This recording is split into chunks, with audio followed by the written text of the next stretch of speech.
Hello, hello. Here today with the infamous Jakub Z. We're very lucky to have him over, and just going to get a little bit behind some of the things that made him successful, because he's having a lot of success. He's 22 years old and he's having a huge amount of success, so we'll have a chance to see why he is successful. So Jakub, why are we successful? Why am I successful? Honestly, I think the only things that makes me separate than others is doesn't matter what's gonna happen, I always have the same plan. So if I know that on Monday, if I'm gonna lose a tournament on Saturday or if I'm gonna win tournament on Saturday, it's always gonna be the same thing on Monday. So I'm gonna come back, make my training, go to the gym, lift my weights, then come back to the comp class. And every time it's the same routine. It doesn't matter if I'm gonna win or lose. Mm-hmm. Every time the same. So I'm not really looking what's gonna happen. I'm just thinking about now, right? So if we're gonna have the best performance, mm-hmm. I know that on Monday I'm gonna do exactly the same thing because everything is in the past. Yeah, very nice. So you have a really good routine, and that's it. No varying from the routine. And so you're training 3 times a day, 2 times jiu-jitsu, 1 time weights.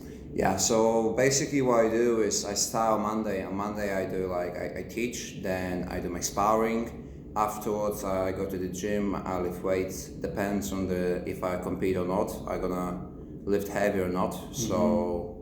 Let's say first a week if I wouldn't have competition in the weekend. So on Monday I'll do my training, then I go to the gym, I lift my weights. I have a 2 hours break, so I'm gonna eat some food in town, and I drink a coffee. If I need to do something between, I'm gonna do it. Then I come back, I teach my class. Then afterwards I teach my class. So I teach 2 classes, and then afterwards I have a comp class. So it's 1 hour and a half.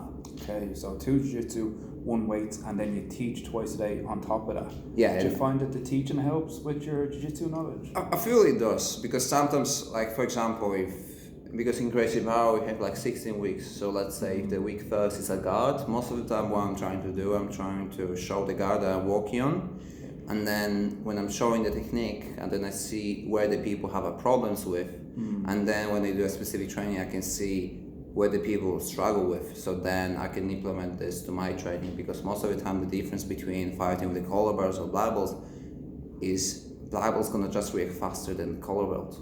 Yeah, they've just seen it more, seen all the reactions more, is it? And then be able to react more. Yeah. Deadly. I was thinking on your comp mindset, because I noticed before you compete a lot of the time, obviously you're very good in competition, but before you step onto the mats, looks like you're very, very kind of focused, but kind of not thinking of anything also. Yeah, so most of the time what I'm trying to do, I'm just trying to focus on what's happening now. So I'm not really think, oh, this guy is so good, or this guy is I'm gonna smash this guy. Most of the time what I'm trying to think about is to just what's gonna be my first move. So I'm trying to figure out, will I pull guard, will I try to stay a little bit more on top? And then the rest is just figure out what to do next. But I'm just trying to think about what I'm gonna do next. So that means I trust myself that no matter what's gonna happen, I believe that I'm gonna react good for that. Okay, so you don't have a whole game plan lined out, you just have the start of the game plan? Yeah, I have just start of the game, and then I know what most of the time people do. Yeah, so then they fall into your game. Yeah. Okay, very good. And was it true that you didn't compete for a little while, and then, because I noticed, I didn't think you were competing too much, and then all of a sudden it seems like the last 6, 7, 8 weeks maybe you've done a competition nearly every weekend. Yeah, the difference was, I believe that when you're a brown belt, you don't really compete. You don't really need to compete on the small events. So it's when there's ibjjf, if you think about this, it's on a brown belt, you don't really get the reward that you compete on the small events. Apart of the gold medal, you don't really get nothing. Where on the black belts, you need to compete, because first thing, and to get the points in the ranking, and then the next thing is you need to as well make a little bit more points, because what happens is the bracket is about how many points you have as well. Yeah. Plus you want to build up a little bit your profile as well. So I believe on the black belt you compete much more than the color belt. On the color belt, for me, I felt like I can compete just on the most important ones. Just to do a small one before the competition, just to remind myself how to be under the pressure, and then I can just focus on the big ones. So you could see that on the purple and brown, I wasn't really competing. I think I just did 2 small ibjjfs or 3 as a purple belt. Okay. And maybe as a brown belt, maybe just 2 or 3. It's interesting, because you think you have to win lots maybe at white belt, then blue belt, and it just gradually increases. But I suppose the most important is to be of a good level when you get the black belt, and then you can win everything at black belt. Yeah, of course. Like when I was in the first year as a purple belt, and that was like my as well first year as a competing outside Poland. I was competing a lot on the small ones. Don't understand me wrong, but as soon as I win, like in 2016 European Championships, I was like, okay, now I know what I need to do. The only thing that I need to do is like I need to prepare myself. I know how, like what strategy I need to have. I knew how to do it. If somebody still didn't medal on the big tournament, maybe he should compete more on the small ones. Yeah. But as soon as you get there, you just know what to do next, if you know what I mean. Yeah. Very nice. Yeah, that was interesting. You mentioned the European Championships. I still don't think an Irish adult male has won the blue belt Europeans in the kimono, let alone like the black belts, like just starting off a blue belt. And obviously you did, and you won a lot more higher belts as well. But what do you think it is that made you able to win at blue belt? I know that's still so far away from where you are now, but if we could have a few blue belt European champions, it'd be a good start. See, so for me it was different because I didn't win on the blue belt. I won on purple. Oh, did you? Sorry, No. I thought you won a blue belt as well. I did. I never compete outside Poland when I was a blue belt. Oh, okay. Because for Polish people it's very hard to compete on ibjjfs. That's the first thing, and the second thing, I was juvenile. Oh, So okay. in my head I was like, okay, so I'm gonna compete the Euros, but then it's a waste of time because when I'm gonna become adult, it's gonna be like, it's not gonna be worth that much, if you know what I mean. Yeah. So I was waiting until I'm gonna become an adult. Yeah. The good thing about ibjjf is you compete by the year, not by the month. Yeah. So I was still 17 when I was competing because You're Europeans, 17? yeah, because Europeans are in January. Yeah. I was turning 18 in April. So you're 17 and you're a purple belt European champion? Yeah. Fuck, I thought it was blue belt. That's serious. And like you were saying, it's harder for Polish people to compete at the IBJF because of the exchange rate. It was kind of $4 was it to €1, so it makes it more difficult. Yeah, it's to like travel. now it's like 4.7, something like that. Okay. But if you think about it, from my city, no one really was competing outside Poland. Never. Yeah. Plus, no one, I think, at this time, no one even win the nationals on the purple belt level. And I did at first, and then I went to European Championships and I win that as well on the purple belt. Oh, okay. So you won the Polish nationals, which is it's a very big competition, isn't it? Over 1,000 people. like this year was 1,700. Oh, that is huge. So that's a big tournament. So you were able to compete at that. And then how long is it between that tournament and the Europeans? So usually Polish nationals there in November. So like it was a few months. Yeah, so you win that, and then you have 2-3 months to get ready, and then Europeans, and you win. Yeah. Perfect. That sounds really good. Yeah, hopefully we get there someday soon. Is there any other things? So obviously you started training then when you're young. If you're already purple belt at 17, what age did you start training at? I started between I was 12 and 13. So I started in December 2009. So this December is going to be 10 years. Yeah, so I think that's part of the I good. think the biggest part of being like successful in everything, in anything, is to just keep going. No matter what's gonna happen, you just keep going, and then everyone has his path. Because for example, for me, because I wasn't really training with the like juveniles. It's not like here where you train with the people same age. When I was 12, I need to compete with the adults. Yeah, and like the youngest person after me, there were guys like 22. Yeah, they were my age now. Yeah. So for me, like for like first 3-4 years, I was just like I was getting smashed because like I couldn't really even like bring the fire on the same level because the guys were like much stronger than me. I was just like 50 kilograms. So even if I was more technical than others, I didn't have like enough strength to make a like same level sparring with the others. Yeah.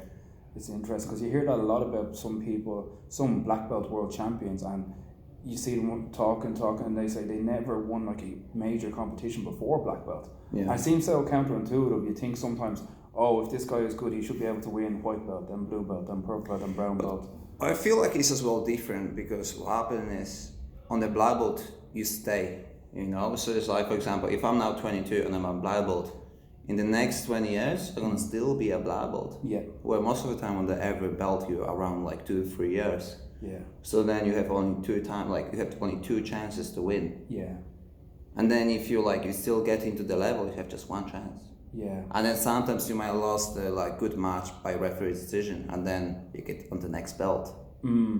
But on the black belt, if you think about this, if I would be let's say I'm gonna retire when I'm gonna be 38, which is a good age. It's the same what Cobrinha did.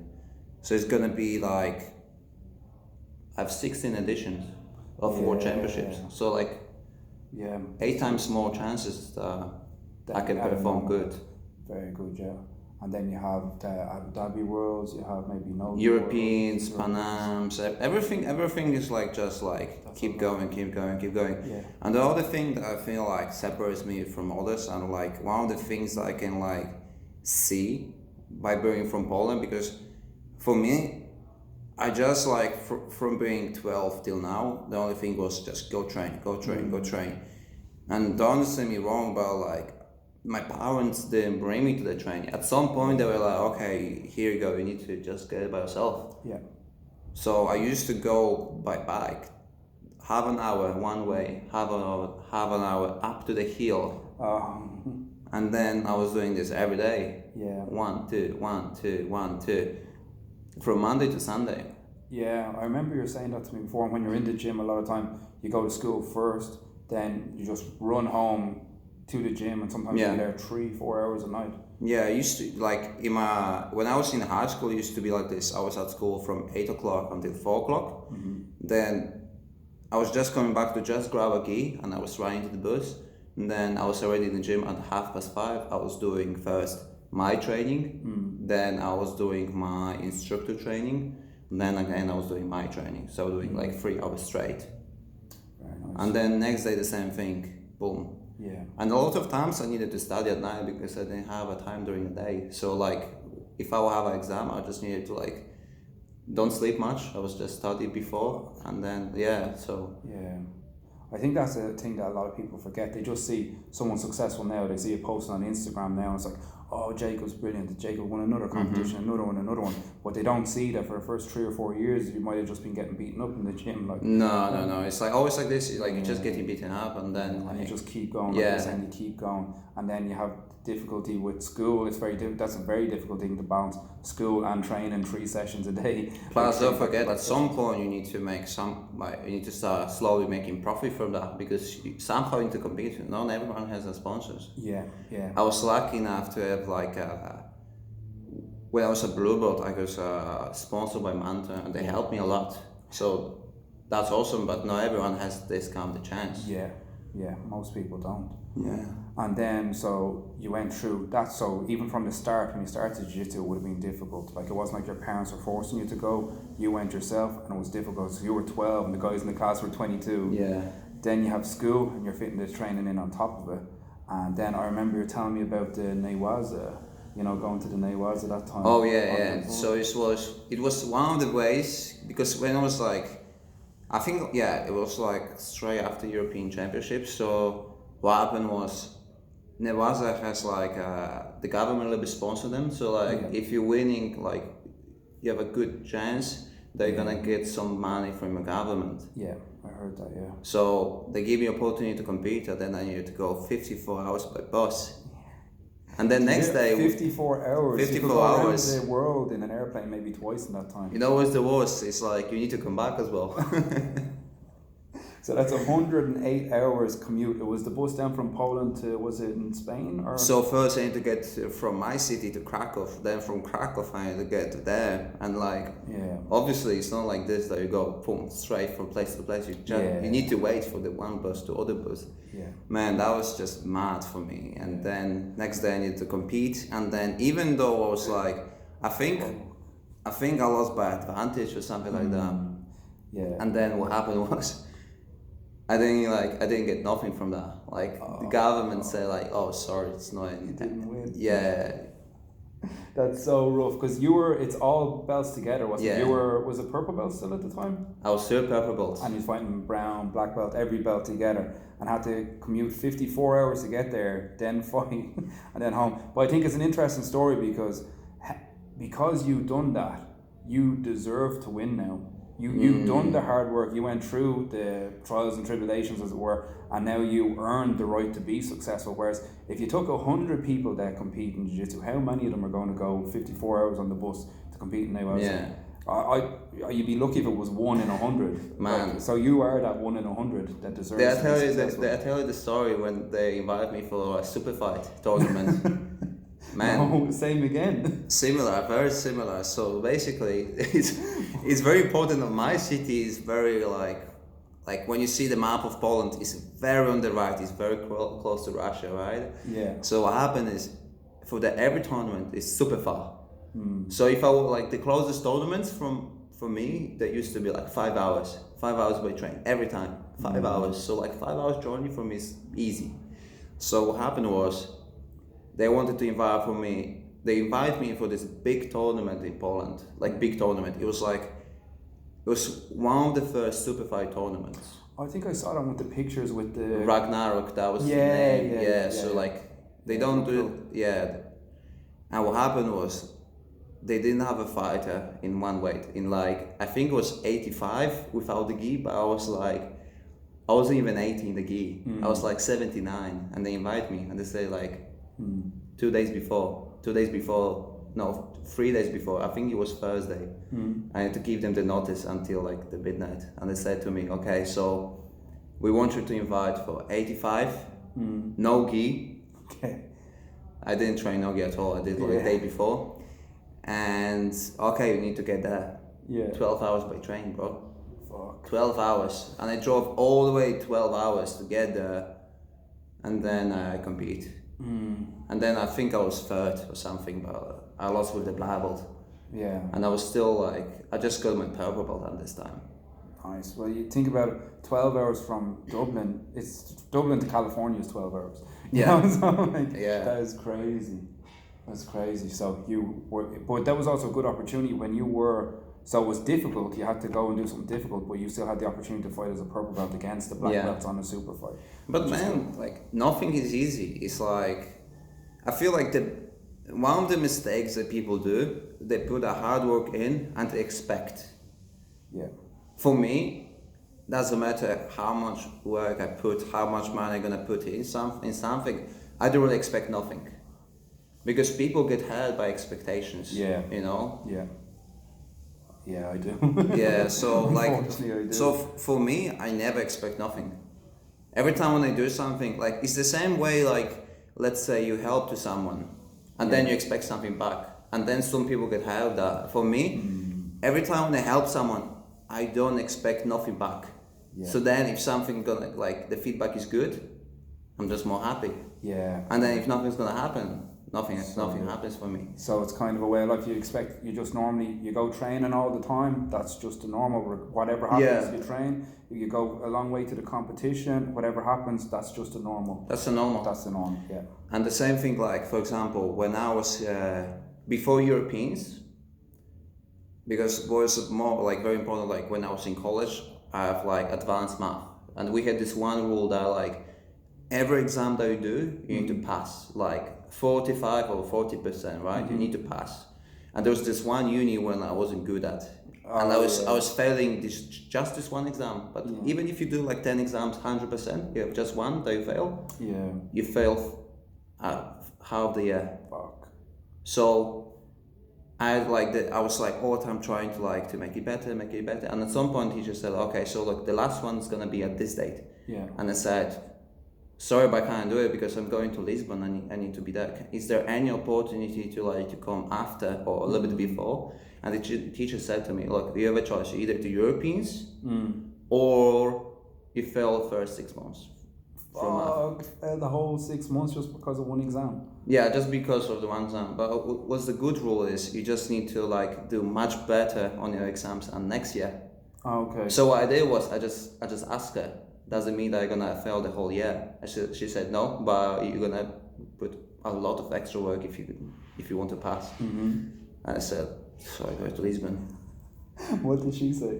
Oh, she was angry for me for the next few months. Yeah, I can imagine. Especially because afterwards, after Europeans, don't forget, I came here. Yeah. And then I was in Madrid and everything, so I wasn't coming to the school. So the teacher, she was mad on me. What do you ever see her now though when you're back home and say, "Hi, I'm doing No, I'm doing okay." no. She was doing her job, you know. Like I Yeah. don't blame her, but like the thing is, I wasn't expecting that I'm gonna win the Euros. Yeah. Okay. Even though I got so much bad talk from my parents about like my Yeah. grades and everything, I didn't really expect I'm gonna win. I went there to do my best, but I didn't expect like I deserve that. Yeah, that's interesting because a lot of time people talk about positive visualization, like visualizing that you're going to go and win a Oh, competition. of course, yeah. But I always do, but what I mean is I don't really think in the way like just because I did that, I expect that I'm gonna make it, you know? I don't give myself like expectation that just because I did more than others, I'm gonna get more. Yeah. You just keep going, that's all. Like it's very simple. Like Yeah. you eat well, you try to sleep as much as you can, you try to like, of course it's gonna be a little bit harder for you to socialize, especially when you're younger. Like the big trap for like young kids is like they get into parties, alcohol. Yeah. Some of the kids they do drugs, especially like I see this in UK, a lot of kids just it's much easier to get drugs in UK than in Poland, so like a lot of kids get into drugs and then like it's much harder to perform good, you know. And some of the kids they can't really like appreciate that they don't need to put extra work. Like for example, I really would like to have someone that I can look at it and say, oh, if this guy did it, I can do it as well. Yeah.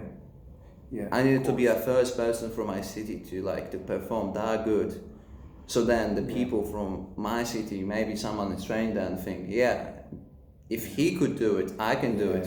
Definitely. Because at the time when I was training, no one really believed that I can even like make a money from this. So everyone that you were telling them, like, they were telling you like, no, no way, forget about that. You need to find a job and everything. Yeah, it's interesting because it's the same thing with Conor McGregor when he blew up.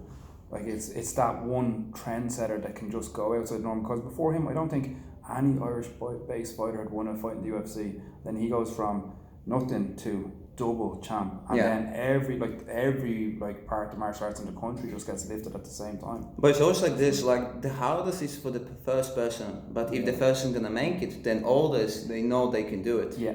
And I think slowly same thing is gonna happen with the people from Poland because there's Adam, there's me, there's the other guy Gerard. Gerard is doing super well as well, and like everyone's gonna see that and they're gonna okay, I can succeed as well. Yeah, definitely.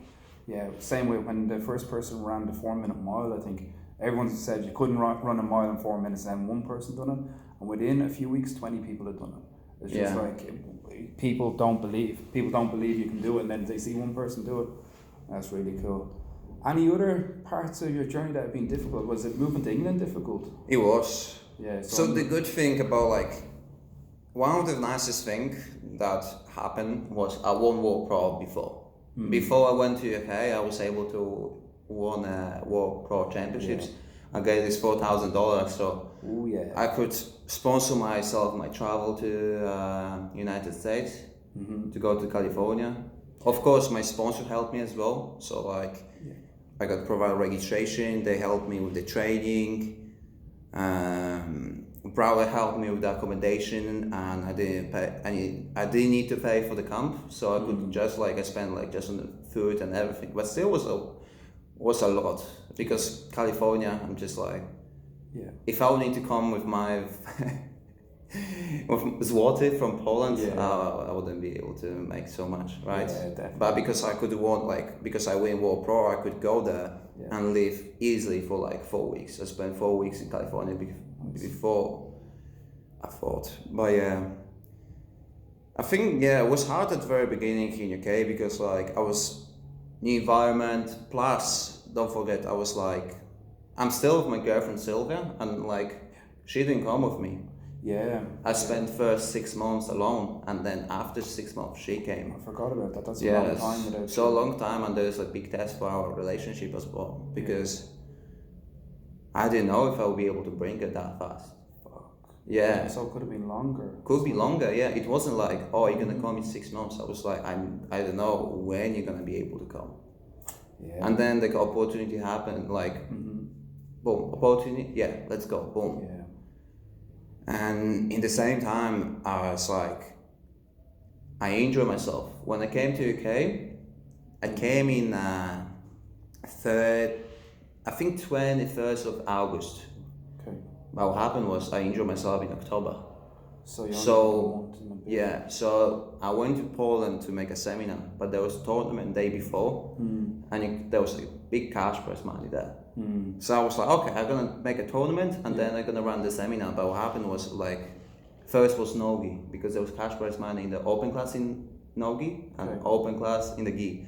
So first I went in nogi, and in the semi-final there was like, I jumped to the guy back, and he grabbed me in the hand, like twist me. But what happened was, he fall. Ooh. So I fall my head, like I bring my head this way, and then like I fall, bam. Ooh. It's like when people jump to the river and they go like paralyzed after. Oh fuck. Yeah. So what happened was, I thought I'm gonna be paralyzed. So I was like, first thing that I did, I was starting to move my feet just to see if I can still move. That's scary. Yeah, man. And you know what's the best? You know what ref asked me? What? I'm lying on the floor like a fish, right? I'm not moving at all. And the guy comes to me and is like, do you want to continue? You're just trying to move your toes. Yeah, I'm just trying to move my toes. So I'm okay, I'm not part of it. Do you want to continue? I'm like, no, thank you. Fuck's sake. Yeah, and you know what? Like, I took, next day I ran seminar. There's still a picture, but like I was wearing this like big noodle on my neck just to keep my neck a little bit stable, yeah. And I took the painkillers, and then I taught the seminar. Yeah. Man, it was so hard. I'd say so, if you can't move your head. I couldn't even like travel much by car and everything, because your head moves a lot, so like I needed to be like so stable.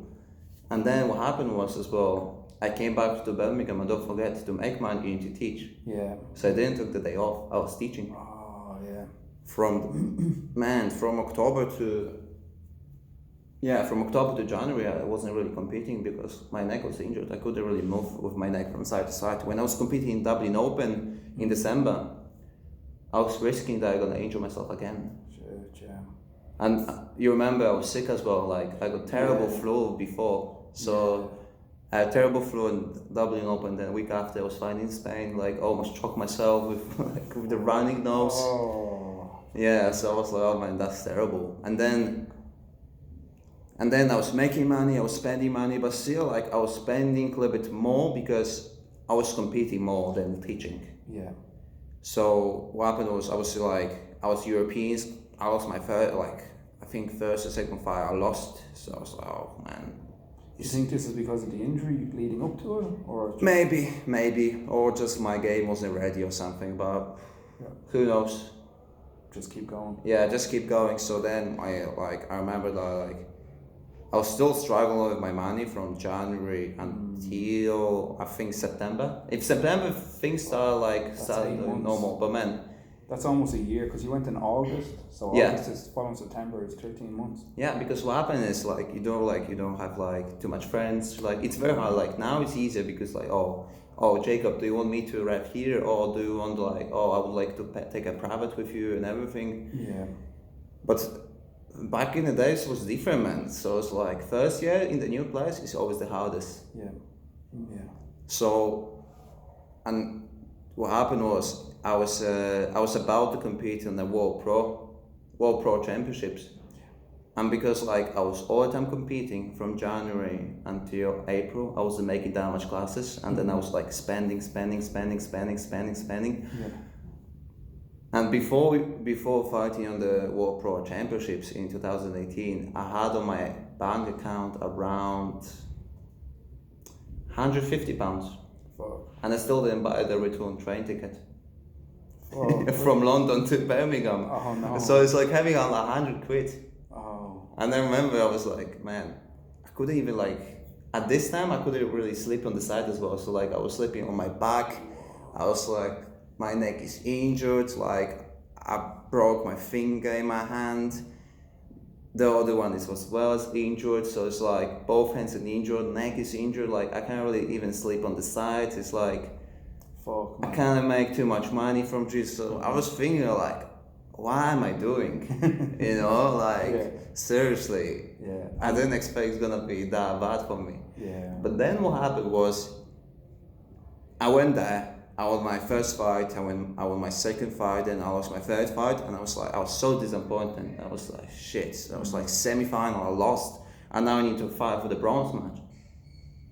But my neck was already like hurt me so much. So I'm thinking like maybe I shouldn't compete. But then I was like, I need money. Yeah. So what I did was, so I went bronze match. First fight won, boom. Second fight won, and then in the third fight, I fought against like very good guy from Portugal. So then like he put a good tempo, and then like I was recovering, and I think after 2 or 3 minutes I got stuck in a one bad position. I got like totally stuck on my head, and I was like, shit, I need to give him a pass. I gave him a pass, and I was already in my head. I was like, oh fuck, shake, man. Yeah. But then I recovered and told him. Oh shit. In like 10 seconds, it was like, I just bump him up, boom, reverse close guard, boom, toe hold. And then I got third place and I get like $1,500. So from being broke to have like some money on my account. But then I went to California. I spent my whole money in California. So man, so it's like, what I want to say is like, you can't really expect, like, never expect that you're gonna do well, never expect like, of course you want to do as good as you can, but just because you put some work, don't think that you're gonna be the best. Because like, for me, everything is about like putting the work, and then I know that if I'm gonna be doing things correctly, at some point, I'm gonna achieve what I want. Yeah. But to achieve what I want, I can't be moody, I can't think like, this is bullshit. Yeah, definitely. It's a very good point. And when you're saying about spending money, you're spending money on like food and competitions and train and everything, wasn't on partying or anything like that. No, man, you can't party. No party. No partying, sorry. Sorry guys, no partying. Yeah, I think that's a lot of interesting stuff, because again, like a lot of people, they see you're popular on Instagram. You're only, and of course, whatever amount of people know you now, over the next 2, 3, 4 years, the amount of people that are going to know you is going to go huge, and all they're going to see is the picture on Instagram, you with the medal, you with the medal. Yeah, but there's so much behind the medal that people don't see. Plus, people forget that like most of the time for us athletes, we don't really care about like this. Like, of course, you want to make like, you want people recognize you and everything, but the reason for that is just our job. Yeah. You know, we're not sitting on the Instagram and checking all the profiles like, you know, like when, like, for example, when I'm using Instagram, I don't really care about much like what people put. Of course, sometimes you just check, it's my friend, it's nice, it's like from my high school. But 99% of time we use Instagram just a tool. Yeah. So when I'm like, for example, when I'm going somewhere, like even when I travel by myself, I go to the competition, and a lot of people say, "Oh man, that was so nice. You were in Amsterdam, you went to Paris, and everything." The truth is, I'm not really sightseeing, because like when you go on Friday, you focus on your weight, you focus on the competing. You don't really want to sightseeing, you know. Maybe some people are different, but if I come day before, I focus everything just on my performance. So I'm like, I'm not doing much. I'm like, go to sleep earlier, and then on Sunday you're coming back. Yeah. And then on Saturday after tournament, most of the time you're so tired, man, because your whole focus was on the fights and everything that you just saw. And the last thing that you want to do is sightseeing. Yeah. So most of the time you are somewhere, but you don't really are there. Yeah, it doesn't matter where it is, because you're just going for the competition. You don't see or get to do much at all most of the time. Plus you're interested, it's different, you know. Yeah. Like I think for the first time last week I was sightseeing, but it was just because I went with Silvia. Yeah. You have to see a bit of progress. Yeah, so it's like I came on Wednesday, and then I was a little bit sightseeing, but that was only the reason why. It was like I was with Silvia. And was it a good idea to go sightseeing, or the bad idea? was alright. Was alright. I enjoyed that, but I much more prefer to like just focus on the competing, and that's all. Yeah. Gotcha. Any other nuggets of information for the guys? Any other insights? I think that's all. That's all for now, but there will be a lot more maybe in the future. Alright, well that's pretty much it guys, a bit of behind the scenes with Jacob. We look forward to his continued success. You can look back on this video in 10 years time and then you can see there's some of the things that he done to get where he got. Usa.